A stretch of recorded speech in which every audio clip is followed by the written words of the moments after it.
Olá, pessoal! Sejam todos bem-vindos a mais uma aula de Física. Eu sou o professor Maicon Maciel e essa é a nossa aula de número 45.1. Olha só, olha que jornada nós fizemos até aqui, né? Olha onde nós caminhamos até aqui, falamos de mecânica, movimento dos corpos, depois uma estática dos corpos sólidos, depois nós avançamos o nosso raciocínio para falar dos corpos fluidos, né? Para falar dos fluidos, uma estática dos fluidos, conhecendo um pouco mais sobre as grandezas dos fluidos, sobre a massa específica, que é conhecida também como densidade. Conhecemos algumas grandezas referentes a eles, como a pressão, que você pode exercer sobre um fluido. E aí, mais recentemente, falamos sobre o princípio fundamental da hidrodinâmica, a lei de Steven, a equação de Steven, teorema de Steven, né? Para a hidrostática, o princípio fundamental da hidrostática. E agora nós vamos evoluir um pouco mais a nossa discussão, né? Vamos avançar um pouco mais a nossa discussão aqui nessa aula de estática dos fluidos, parte 3, onde nós vamos detalhar um pouquinho mais a respeito do princípio de Pascal. Também falaremos sobre vasos comunicantes e a aplicação dos vasos comunicantes. Olha só, em aulas passadas nós enfatizamos em uma questão em que você tinha dois pontos e você causava uma diferença de pressão com o pistão.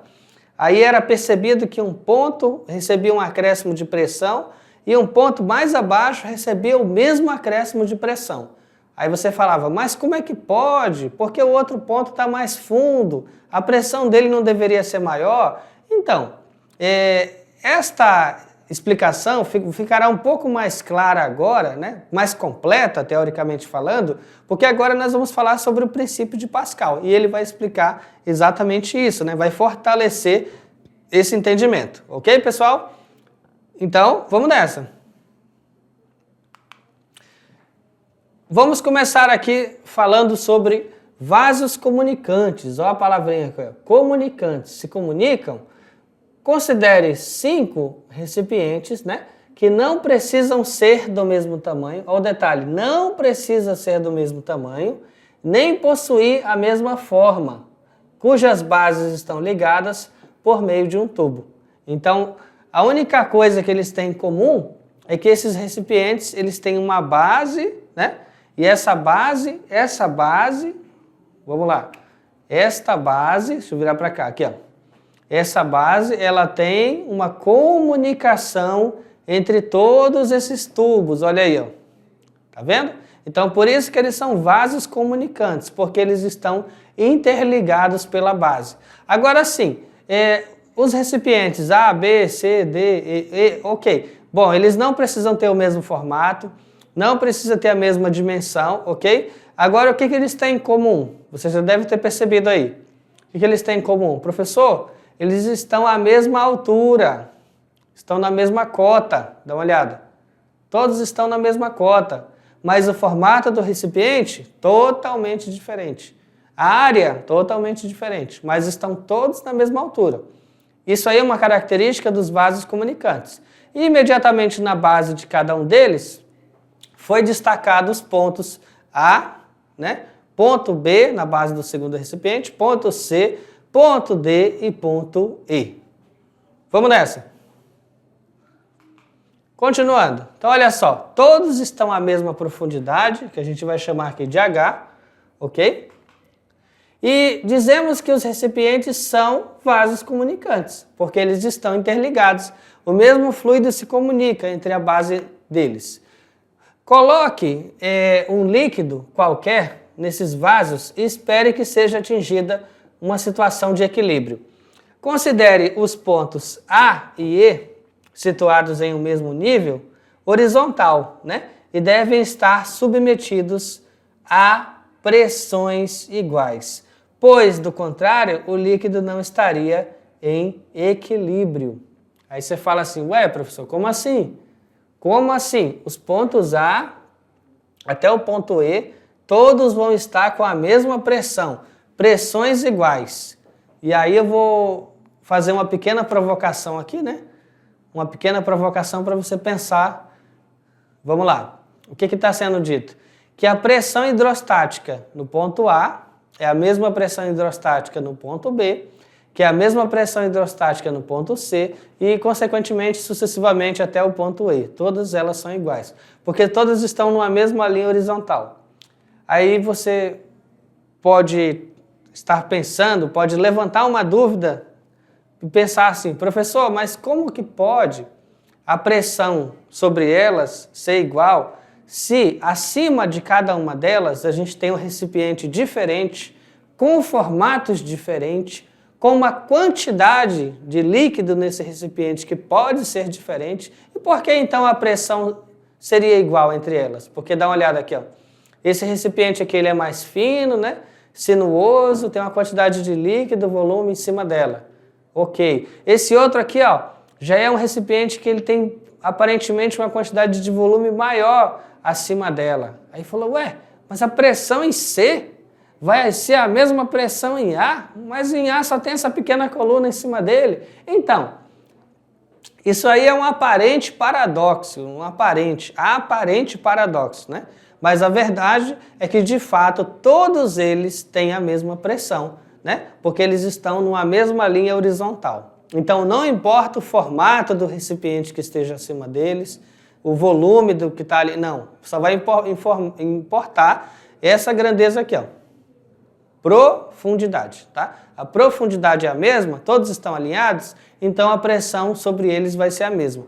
Aí vem um argumento que veio no próprio texto. O próprio texto já ajudou a convencer. O texto falou bem assim, caso as pressões fossem diferentes, esse líquido não estaria em equilíbrio. Isso é um fato. Digamos que a pressão sobre o ponto E fosse maior do que a pressão sobre o ponto A diferença de pressão causaria algum tipo de desnível ou deslocamento no fluido. Como não é o caso, como ele já alcançou equilíbrio, então você pode falar tranquilamente que a pressão nesses pontos vai ser igual. Vamos nessa? Então tá aí. Sendo ρ a densidade do líquido, temos para o ponto A uma equação dada pelo teorema de Stevens, tá? A equação vai dizer o seguinte, a pressão no ponto A vai ser a pressão atmosférica somada da densidade multiplicado pela gravidade multiplicado pela altura ou profundidade do ponto A. Para o ponto E, eu vou ter o quê? A pressão no ponto E igual à pressão atmosférica mais a densidade vezes a gravidade e vezes a profundidade no ponto E. Como? A gente está falando aqui, ó. A pressão no ponto A é igual à pressão no ponto E, consequentemente, a gente vai deduzir que as profundidades são iguais, tá? Por quê? Porque todo o resto é igual. Todo o resto é igual. A pressão atmosférica somada é a mesma. Se trata do mesmo fluido, então a densidade é a mesma. Estão no mesmo ponto, né? No mesmo ponto localizado na superfície de um planeta, sujeito ao mesmo valor médio de aceleração da gravidade, então, portanto, a gravidade vai ser a mesma. E aí, quando eu igualo as duas equações, a única conclusão óbvia que eu vou ter é que a profundidade dos dois pontos também devem ser iguais, né? Isto é, em vasos comunicantes, um dado líquido atinge alturas iguais em ambos os recipientes. Essa conclusão é válida para todos os 5 recipientes, né? Não importa o formato deles, o volume, o que parece ter mais fluido, o que parece ter menos fluido. Aos olhos da equação do teorema de Stevens, aos olhos dessa equação, não importa o volume, não importa o formato do recipiente, tudo bem? Só vai importar a profundidade dele, a característica e a grandeza do fluido que o compõe, tudo bem? E a atmosfera ao qual ele está sujeito. Então, uma aplicação aí direta de vasos comunicantes, né? Olha só, mangueiras transparentes aplicadas, né, em construção civil. Isso aí é o que, pessoal? Você que já trabalhou em alguma obra, né? Aí você fala assim, professor, mas eu sou estudante, eu não trabalho. Não, mas você que já ajudou um pai, um tio, né? Já ajudou a fazer algum tipo de obra em casa? Já utilizou isso aqui? Uma mangueira? E um fluido dentro da mangueira para fazer uma medida? Já fez isso? Se você já fez, você sabe do que a gente está falando. Se você nunca fez isso, fala, professor, nunca vi medir nada com mangueira e água, não. Bom, aqui, pessoal, ele está usando uma mangueirazinha em nível, né? Então ele está verificando o nível. Como que funciona isso? Ele vai colocar uma certa quantidade de água aqui, a mangueira está aberta, o outro lado a mangueira também está aberta, está sujeita à pressão atmosférica dos dois lados, e ele vai colocar em 2 pontos diferentes ali na obra. Bom, se houver um desnível, né, da água, eu vou colocar, deu um desnível, então pronto, ela está indicando para você que onde você quer pregar alguma coisa, onde você quer adicionar algum componente da obra, não está no mesmo nível do outro. Então é uma mangueira de nível. Nível, leia-se altura, cota, tudo bem? A palavra nível aí é utilizada por conta dessa medida, tudo bem? Olha lá, ó. Uma aplicação direta. Vamos nessa. E aí um exemplo, meio que num desenho, né? Num desenho, ele está medindo aqui, ó, com uma régua, ó, o nível da água e está equilibrando aqui, ó. Aí você fala, ué, não estou entendendo, professor, o que está acontecendo aqui mesmo? Bom, aqui, ó, tem um terreno, tá? E o terreno vai caindo aqui, ó. Certo? Vai tendo uma descida nesse terreno. Aí eu tenho uma pessoa aqui na parte de cima do terreno, pronto, e está segurando aqui, ó, a mangueira no nível. E a outra pessoa está elevando aqui, ó, no nível. Se ele vai ter que fazer alguma construção ou alguma coisa, né? Se ele vai ter que planificar o terreno, pronto, ele vai ter que fazer alguma construção e planificar aqui, ó, nesse ponto. Ele só vai saber que está no mesmo nível porque essa mangueira aqui vai indicar o mesmo nível aqui. Se esse cara está num ponto mais elevado ou mais abaixo, haverá um desnível na mangueira, tá? Então ele vai ter uma noção.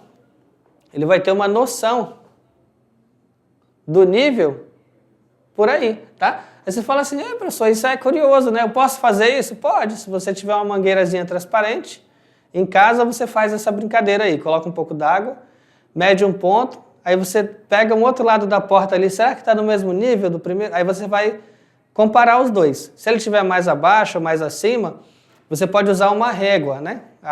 O uso da régua é exatamente para não ficar uma comparação no olhômetro. Será que está no mesmo nível do outro? Aí tu vai ficar fazendo isso aqui, ó. A aproximação fica mais tosca, mas com o uso de uma régua ajuda mais, né? Vamos nessa. Olha lá, ó. Reservatórios de águas nas cidades.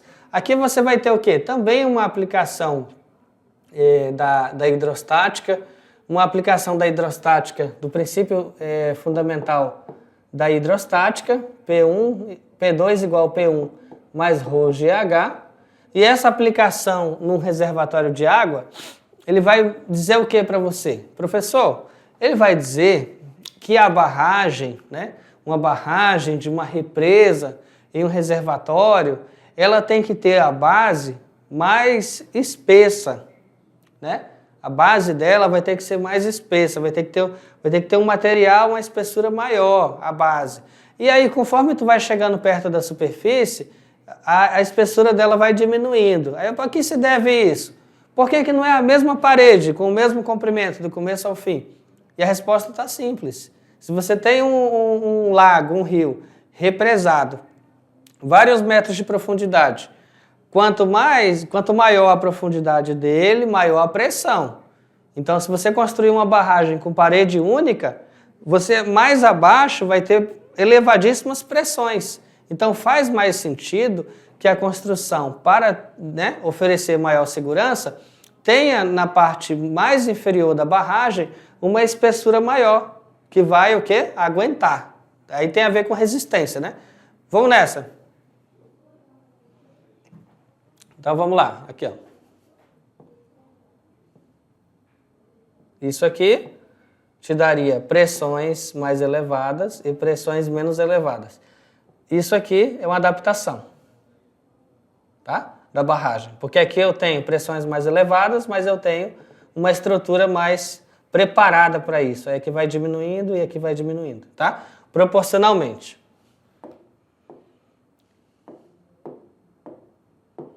Continuando.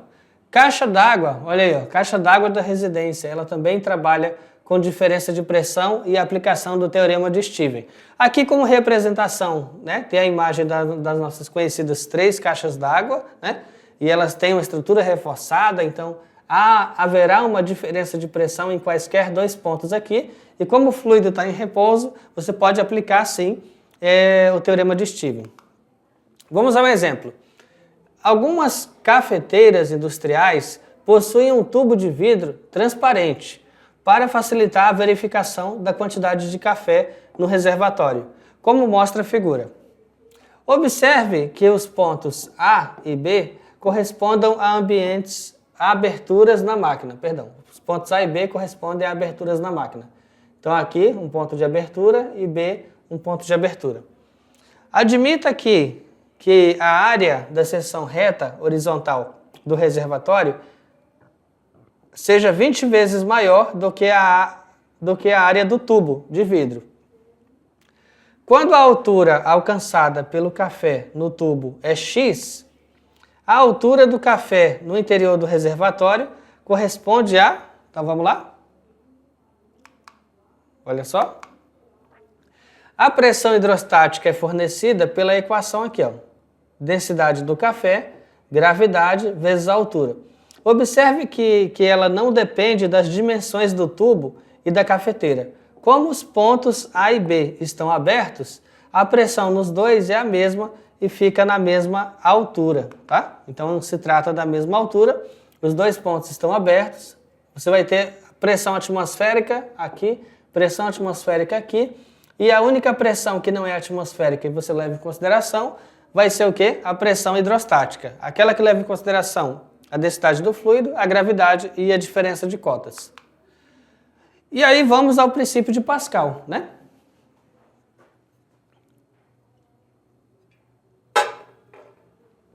Vamos lá.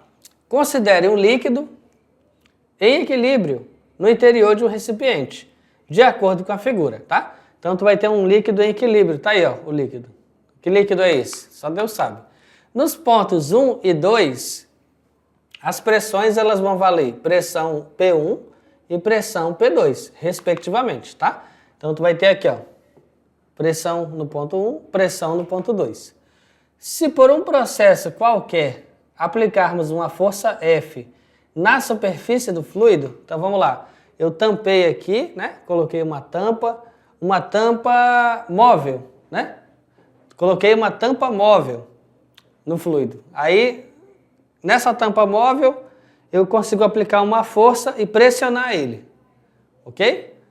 Ah, professor, beleza, tampou e aí consegue aplicar uma força aqui. Então, aplicando essa força sobre essa área do tubo, tu vai ter o quê? Pressão.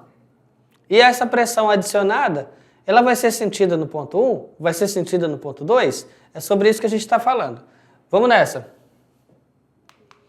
Então aqui, ó, aumentamos em ΔP, né? A pressão em 1. ΔP, como você já sabe, delta é variação. Então aumentaremos em uma variação de pressão 1 no ponto 1.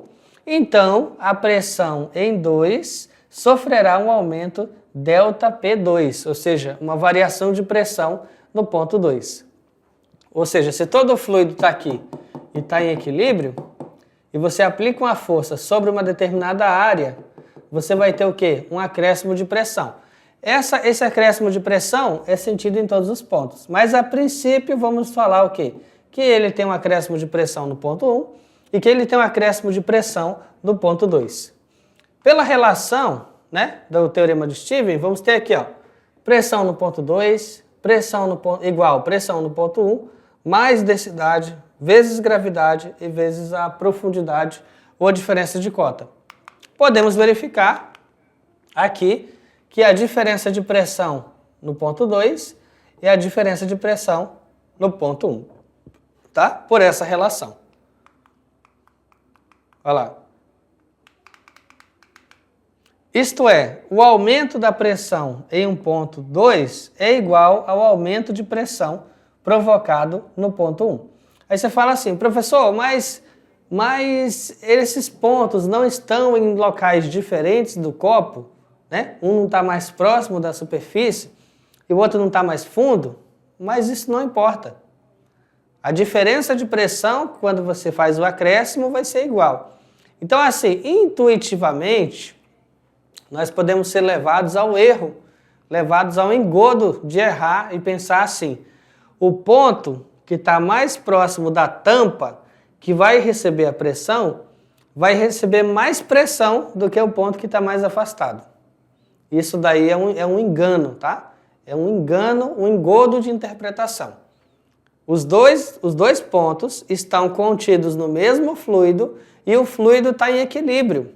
Então, por isso, quando você faz um acréscimo de pressão na tampa, a pressão, o aumento dela sentido no primeiro ponto, vai ser igual ao aumento de pressão sentido no segundo ponto. Eu não estou dizendo que eles vão ter pressões iguais, presta atenção. A pressão deles nunca foi igual. A pressão no ponto de cima é menor, a pressão no ponto de baixo é maior, mas quando você faz um acréscimo de pressão, esse acréscimo, sim, é igual para os dois pontos, tá? Vamos nessa.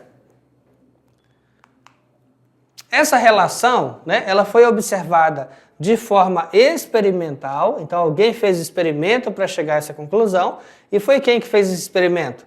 O Pascal, né? Então Pascal fez esse experimento, olha lá, foi um cientista francês, e ele o faz em 1653. Então isso daí é uma lei empírica, ou uma lei experimental,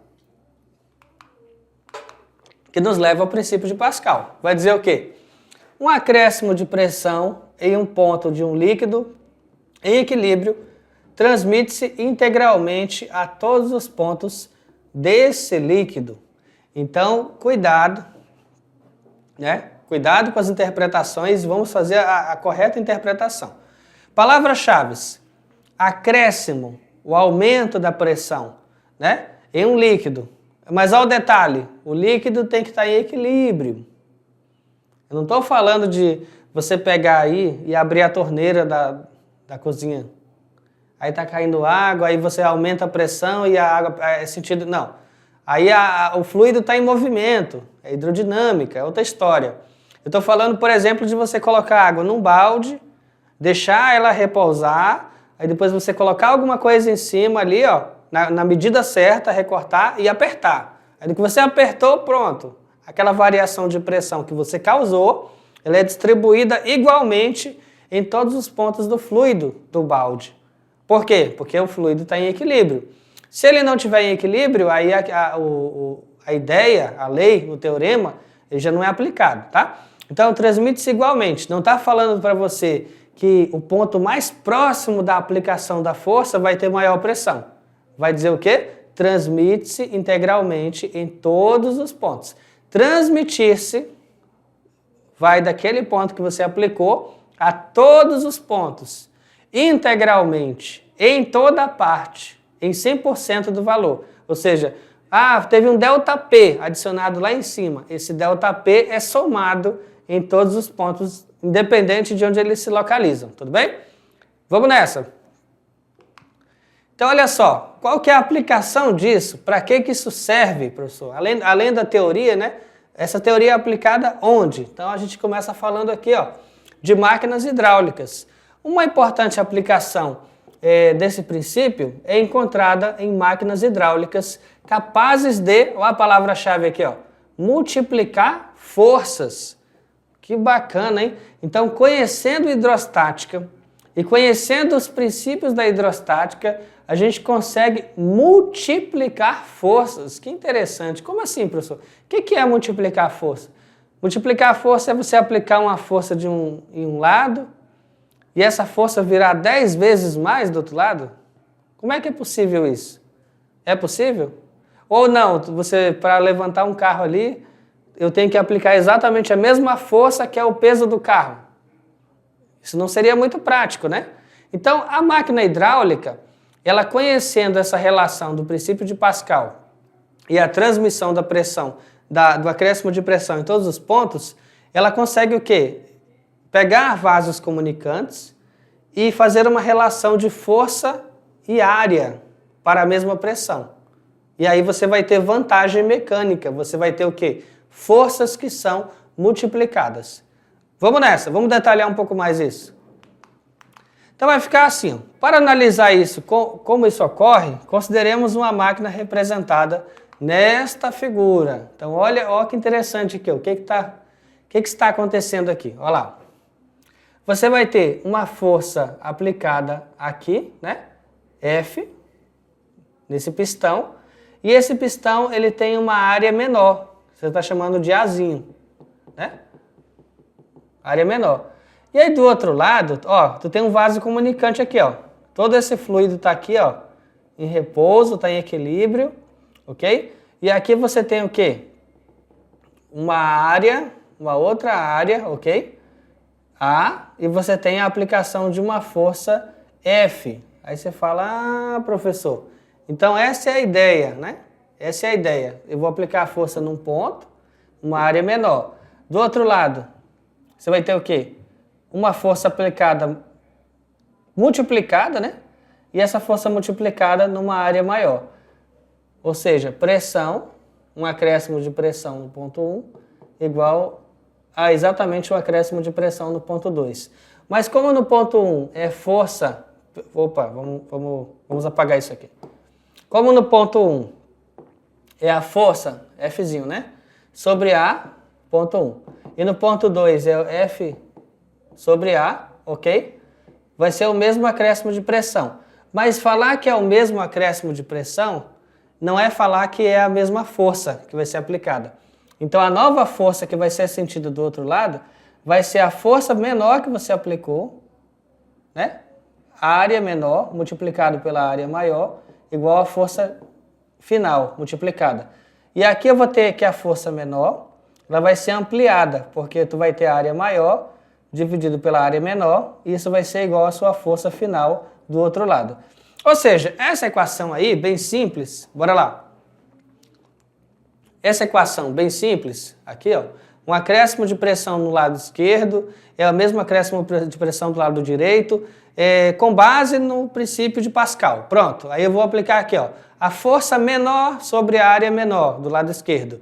Igual, tem que ser a força maior sobre o carro, né? Para poder subir esse carro sobre uma área maior. Aí você fala assim, ué, mas consegue equilibrar? Consegue, porque o acréscimo de pressão é igual. E pressão é força sobre área, força sobre área. Aí qual que é o truque matemático aqui? Qual é o truque? O truque é eu pegar esse A que está aqui, ó, dividindo, passo para o outro lado multiplicando. Então vou ter aqui, ó, Fzinho sobre A minúsculo vezes A maiúsculo. E aqui para eu ter uma noção do que é o multiplicar a força, é quando eu coloco a área maior numa fração só com a área menor. Então qual é a certeza que eu tenho? Apesar da minha força do lado esquerdo ser menor, ela está multiplicando por uma fração, que é a área maior sobre a área menor. Eu tenho certeza que essa divisão aqui vai dar um valor maior do que 1. Porque se eu pegar uma área maior e dividir por uma área menor, eu vou ter como resultado um valor maior do que 1. Tendo como resultado um valor maior do que 1, a minha nova força do outro lado é uma força superior à força original. Então, por isso que você utilizando esse tipo de máquina, né, hidráulica, e aplicando o princípio de Pascal, você vai ter uma vantagem, porque você vai ter uma força você vai ter uma força final maior do que a que você está aplicando, o que te permite levantar objetos muito mais pesados, fazendo o mínimo de esforço possível. Vamos nessa! Continuando.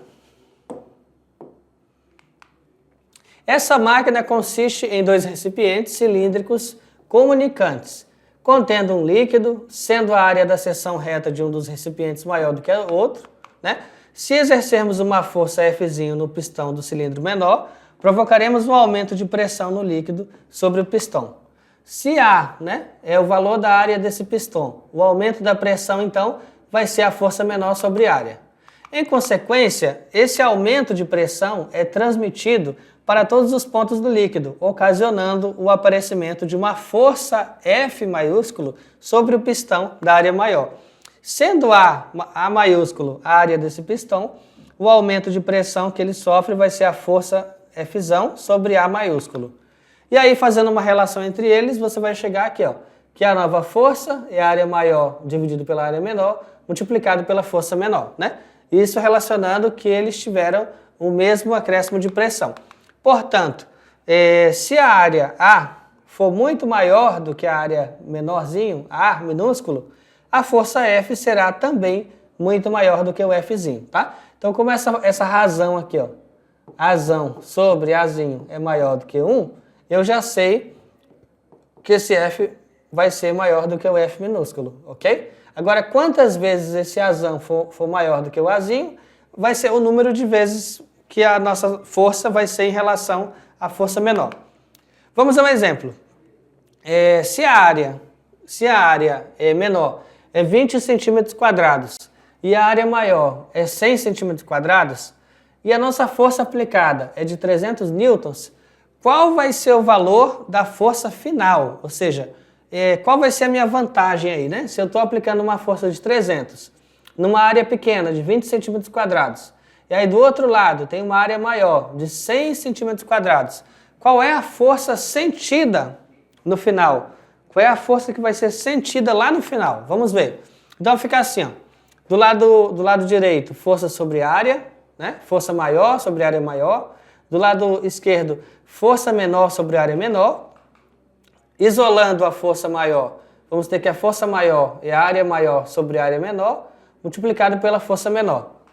Substituindo, área maior 100, área menor 20 e a força aplicada 300. Dividiu 100 para 20, obtemos com isso 5, né? Então 100 para 20, obtemos 5. 5 multiplicado para 300, obtemos assim uma força final de 1.500 newtons, ok? Então vamos colocar aqui, ó, 1.500 sobre 300. Olha só. Obtemos uma relação aqui de uma força que é 5 vezes a original, né? Então, aplicamos 300 e chegamos numa força que é 5 vezes a nossa força aplicada. Exemplo 3. A figura representa um recipiente contendo um certo líquido. Escreva em ordem decrescente as pressões nos pontos indicados na figura, tá? Então, olha só, pessoal. Aí temos essa expressão aqui, né? A pressão E... Cadê a nossa canetinha? Vamos lá. A pressão E vai ser igual à pressão F, né? Por que igual à pressão F? Porque eles estão numa mesma linha horizontal. Eles estão, pessoal, contidos numa mesma linha isobárica, tá? Ou seja, eles estão numa linha isobárica. Significa que essa linha horizontal isobárica, todos os pontos que pertencem a ela possuem essa mesma pressão. Então, nós podemos afirmar aqui, ó, que a pressão E é igual à pressão F. Como eles são aqueles que possuem a maior profundidade em relação à superfície, ou seja, vamos colocar aqui um H3. Como eles têm a maior profundidade, de todas as pressões, eles são os que apresentam o quê? Uma pressão maior, ok? Então, como ele quer em ordem decrescente, do maior para o menor, pressão E e pressão F são aqueles que possuem a maior pressão. Agora, seguindo a mesma lógica aqui, se eu olhar para a profundidade de D, né, em relação à superfície, eu vou ter aqui, ó, que ele está a uma profundidade H2, né? Essa profundidade H2 é menor do que H3, ok. Então, o que eu posso afirmar? Que a pressão em D, ela é menor do que a pressão em E a pressão em D é menor do que a pressão em F. Então, está aqui a expressão, ó. Pressão E igual a pressão F, que é maior do que a pressão em D, ok? Porque ela é intermediária, ela tem uma cota menor, né? Então, H3, ó, maior do que H2, ok? Então, consequentemente, a pressão de quem está mais abaixo, né, do ponto 3, tem que ser maior do que a pressão de quem está mais acima no ponto 2. Ok, e aí, usando essa mesma lógica, tanto os pontos A, né, B e C, também eles pertencem a uma linha horizontal. Todos os três estão numa mesma linha horizontal, e essa linha horizontal a gente chama o quê? De linha isobárica. Linha onde os pontos que pertencem a ela possuem o quê? Uma mesma grandeza, que é a pressão. Perfeito. Então, pressão no ponto A é a mesma pressão no ponto B e, consequentemente, é a mesma pressão no ponto C. Aí o que eu faço agora? Eu vou olhar, pessoal, a partir da profundidade deles. A profundidade, todos eles aqui, A, B e C, estão mais próximos da superfície, né? Estão rasos. Então, como eles estão rasos, perto da superfície, H1, o que eu posso olhar? H1 é menor do que H2 e é menor do que H3. Então, qual é a relação entre eles? Vamos apagar aqui. Qual é a relação entre eles? Vamos apagar isso aqui. Vamos lá. H1 menor, né, que H2 menor que H3. Perfeito? Consequentemente, quem está aqui na pressão desse ponto A, B e C, a pressão 1 tem que ser menor do que a pressão quem está na profundidade 2, P2. E tem que ser menor de quem está na profundidade de H3, P3. Pode escrever assim se quiser, ou pode inverter, colocar aqui o P3 é maior do que P2, consequentemente é maior do que P1. Ou seja, isso aqui, pessoal, se chama desigualdades, tá? São desigualdades. Desigualdades, lá na matemática, você estuda equações e estuda inequações. Então, aqui a gente está fazendo uma mistura de inequações e equações. Por quê? São desigualdades. Eu estou relacionando a profundidade com o valor da pressão naquela profundidade. Tudo bem, pessoal? Então, olha só. Esta foi a nossa aula de hoje. Eu espero que você tenha gostado e, ei, até a próxima. Tchau, tchau.